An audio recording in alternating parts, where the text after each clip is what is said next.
नमस्कार, मैं शुभमिता आईडीटीवी इंद्रधनुष में आपका स्वागत करती हूं। आज मैं हमारे स्पेशल शो झारखंड के भूले बिसरे लीडर्स का 7वां एपिसोड लेकर आई हूं। आज हम एक ऐसे नेता की बात करेंगे जिन्होंने झारखंड के लिए संघर्ष किया और राज्य के गठन में प्रमुख भूमिका निभाई। इसके बाद लंबे समय तक सक्रिय राजनीति में रहे। फिर बाद में धीरे धीरे उनकी राजनीतिक सक्रियता कम होती गई और आज राजनीतिक हाशिए पर चले गए। आज की इस एपिसोड में हम बात करने वाले हैं झारखंड अलग राज्य आंदोलनकारी और झामुमो के कद्दावर नेता रहे दुलाल भुइयां और उनकी संघर्षों की।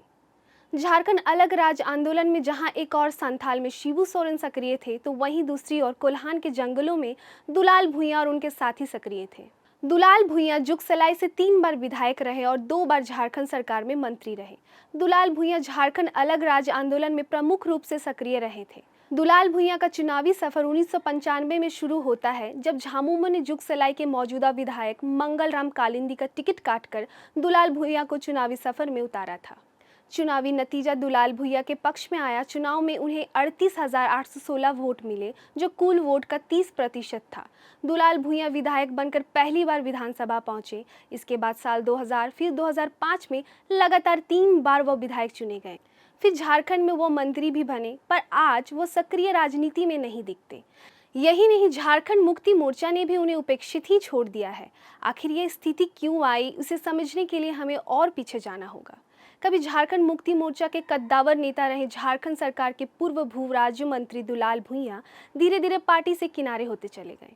इसकी वजह कई हो सकती है, लेकिन झामुमो कार्यकर्ता की माने तो दुलाल के झामुमो से झाविमो, फिर बसपा और फिर भाजपा और कांग्रेस से जुड़ने की बातों के बाद उनकी राजनीतिक जड़ें कमजोर होती चली गईं। उनके समर्थक और कार्यकर्ता भी दूर होते चले गए।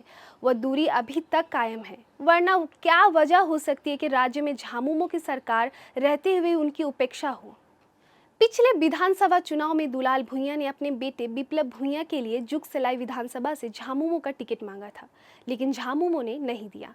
दुलाल जुगसलाई विधानसभा से 3 बार 1995, 2000 और 2005 में विधायक रह चुके थे।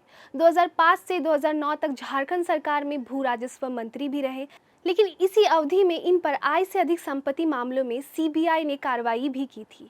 दुलाल को झारखंड हाईकोर्ट ने 86 लाख रुपए अतिरिक्त आय का दोषी मानकर 5 साल की सजा भी सुनाई थी। इससे पहले 2019 के ही लोकसभा चुनाव में दुलाल ने अपनी पत्नी अंजना भुइयां को पलामू लोकसभा सीट से बसपा के टिकट पर लड़ाया था, लेकिन अंजना को महज 10,000 वोट ही मिले। जुगसलाई विधानसभा सीट पर जब झामुमो ने दुलाल के बेटे को टिकट नहीं दिया और मंगल कालिंदी को उम्मीदवार बनाया, तो इससे दुलाल काफी नाराज हुए थे।